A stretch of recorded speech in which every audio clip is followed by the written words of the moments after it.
Hi, this is Chandrasekhar Prabhu once again. Today we shall discuss the issue of the cooperative housing societies which are on government lands. Government has allotted at various point in time lands to the middle class so that they build their cooperative housing societies and buildings accordingly. For the last 40 to 50 years, there have been more than 4,000 such societies in different parts of the city. And in these societies, when the land was given to the people, some were given on occupancy basis, which were called class 2 occupancy, and some were given on lease. Now, in either case, those societies which have buildings on government lands, that is collectors' lands, have to get permission from the collector giving a list of members. So when the land is allotted, a list of members is given to the collector. He approves individual names because there are some criteria attached to that, and those names, the approved list is permitted to build the building. Over a period of years, the building was built and the cooperative housing societies kept on transferring the names. The law requires that the cooperative housing society, when any member wants to sell his flat, has to go to the collector, apply for permission for selling, obtain such permission, and only then can the cooperative housing society transfer the name. But that has not happened because when the original allottees were given, there were some reservations for backward class, for tribals, for minorities, and so on. Now, when the person who has got allotment under certain reservation wants to sell it, he may not get a person of the same category to come in. So he doesn't go to the collector and gets the permission. And the cooperative housing society sometimes has office bearers who belong to certain, certain categories, or at least want to condone. And so in many cases, all new members have come and original members are not there. As far as the collector goes, these flats which have been transferred are totally illegal unless you get the sanction, a prior sanction from the collector's office. The transfers cannot be done. That's what the collector feels. The members of the cooperative society says that the machinery in the collector's office is extremely corrupt and they don't permit us for transfers. The collector says we want to give it, but they have to pay certain money for the transfer officially to the government, and they do not want to pay this money, save on this money. So initially, the collector insisted that all the transfer from the person today, the first person who was allotted the flat, up to the person today, in 30, 40 years, the flat may have changed hands twice, 3 times, 4 times. So every time the flat has changed hands, the money had to be paid to the collector, and collectively all the transfers would have to be regularized. We approached the revenue department and the collector, and we explained to them that this would cause too much hardships. Now the process has been streamlined, and the person who's occupying the flat today has to get his name entered on the collector's list by making a certain small amount of payment. It's not a major amount, in 20,000 in some cases, 25,000 in some cases. But even that people have not done. Once that is done, then the members of the society accrue rights as the members. Otherwise, they are not supposed to be members. And yet, the land in any case belongs to the government. So if you want to enter into any agreement with any developer or any third party or any agency, you have to take the permission of the government. The society do not want to do it. There are some office bearers of the society who either do not know the rule or are really naive or are really hand in glove with the developers. And they enter into an agreement, and finally what happens is that the collector refuses to give the permission and the society redevelopment is at a standstill. Sometimes the builder asks the members to vacate and demolishes the building, and then when he realizes he is not going to get permission, stops payment of the rents, and the people are on the streets. There are a couple of such case studies which I want to cite today. One is an entire society of 70, 80, 90 cooperative society, different societies, buildings on collector land near Chembur. Amar Mahal Junction, one road goes towards Ghatkopar station and the other road is the highway, and there is a small little road parallel to the highway which is a service road. Along that are all these societies on government land. One society has the office bearers of the society have been superseded by the registrar, and the registrar has appointed two people temporarily to look after the society's matter. Normally, anybody appointed as an administrator from a registrar can discharge his day-to-day duties. He is not supposed to take major decisions, and redevelopment is a major decision. The Cooperative Housing Society's administrator has no right whatsoever to take a major decision with regard to redevelopment on government lands.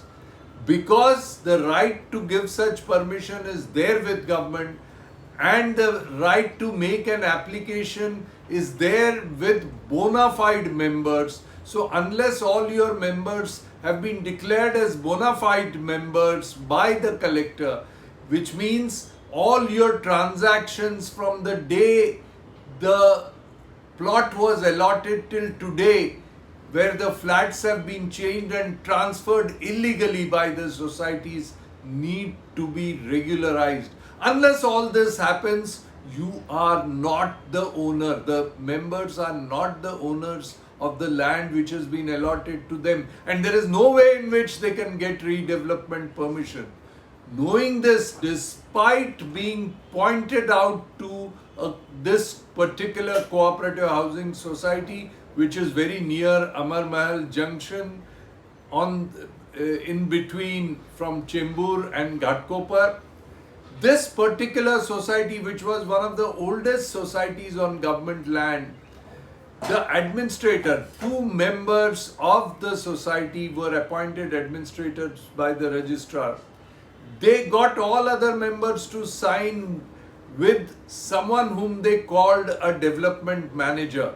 Now, we have told you earlier that a development manager can destroy the redevelopment of a society. A development manager takes away most of the benefits that a member would get. Ideally, under the self-redevelopment scheme on government land, minimum 45 to 50% extra area is to be given, but the development manager charges so much that the members get barely 25 to 30%.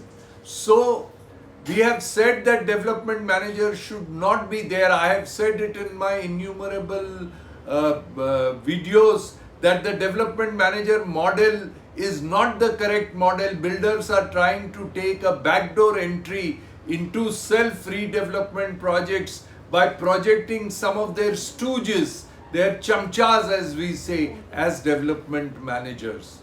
So despite knowing this, when the society is not formed, the elections have not been held, the managing committee has been superseded, and two people have been appointed as administrators when they do not have the rights to decide on behalf of the society. When the members list has not yet been regularized and formalized, they proceeded to enter into agreement with some development manager. This is completely illegal. One or two members of the society pointed this out to the so-called administrator. Administrator didn't listen. Then the concerned members went to the DDR, the registrar, saying that, look, these are people appointed by you. The registrar wrote to the administrator members that you cannot take any major decisions, you cannot enter into an agreement. Despite the registrar's repeated letters, 3 letters from the DDR saying that you cannot do this, the society has proceeded. And the concerned office bearers are threatening the members and taking their signatures. Some of the members are really naive. They really do not know. They trust the person who's been appointed as an administrator and just sign on the dotted line. Some of the members are not even aware. Most of the members in this particular case have given their flats on rent, so they don't care. They have given the flats on rent. The development manager says you will get rents, so they want their rents to be intact. They don't bother whether the collector will reject their application or not. And they have proceeded to enter into an agreement with the development manager, who in turn is really a alter ego for a developer. So the developers are trying to exploit the self-redevelopment schemes of the government, where benefits are meant for the members of the cooperative society. They are exploiting it and trying to get benefits for themselves rather than giving it to the members of the society. The chances that the administrators are hand in glove with the development managers seem to be very high. The members who opposed this thing were boycotted by all the other members, and all the other members are putting pressure on the concerned member who approached the DDR and got a letter from the DDR saying that this is an illegal transaction. One of the members also spoke to me. He said that when I opposed this, I got a call from people in the underworld saying that how dare you oppose this, we will take action against you. Then the particular member explained to the person calling on behalf of the underworld that this is a case I would never oppose if everything was legal. When the registrar says you cannot do it, when the collector has not permitted you, when the members are not even the legal members of the society, their membership has not been regularized, how can redevelopment happen? So even the person calling on behalf of the underworld realized that it was his mistake. He said, sorry, I will not call you again. Now they are trying other pressure tactics to get this member to sign on the dotted line.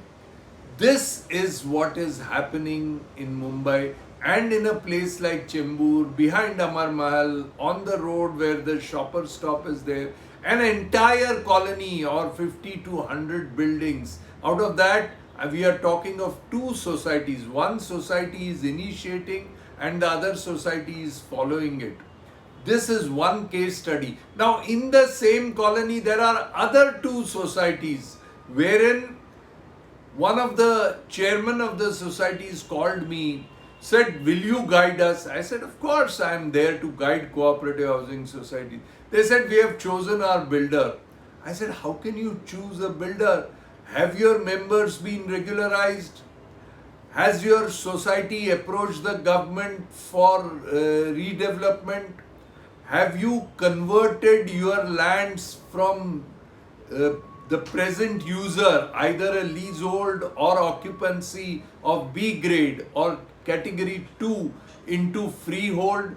Government has passed a circular and made a law that all such cooperative societies can be converted into freehold from occupancy category or lease category provided they pay 15% of the ready reckoner land price to the government.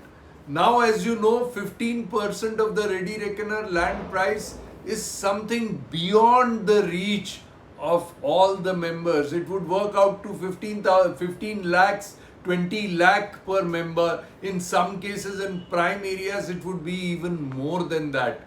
So the federation of all the allottees of government land, all the cooperative societies which are sitting on government lands, formed a federation. And we went to the government, we took the MP, we took the MLAs into confidence, and we told the government that 15% is not a correct thing to do.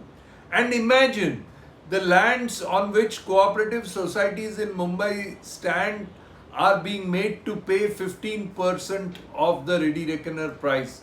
Similar allotments were done in Nagpur, which were called Nazul lands.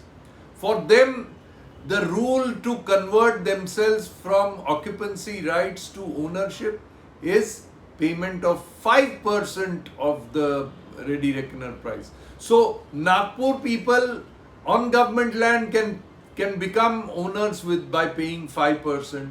Mumbai people have to pay 15%. This is gross injustice, and this goes against the equity, the concept of equity which our constitution gives us, treats all of us as equal. If government land has been allotted in Mumbai, have to pay 15%, then the Nagpur government lands will also have to pay 15%. If Nagpur has been given 5% for payment, then the Mumbai societies also should get 5%. This allotment of percentage, 5% to Nagpur and 15% to Mumbai, was done by the earlier government. And there were accusations that because the earlier chief minister was from Nagpur, he favored his cooperative societies from his constituency by reducing the percentage to 5% and penalized the Mumbai Cooperative Housing Society. That was the allegation. However, the new government came, and now the chief minister is from Mumbai. And we approached the chief minister, the federation approached the chief minister, the revenue minister, the revenue secretary, the chief secretary, and all are aware.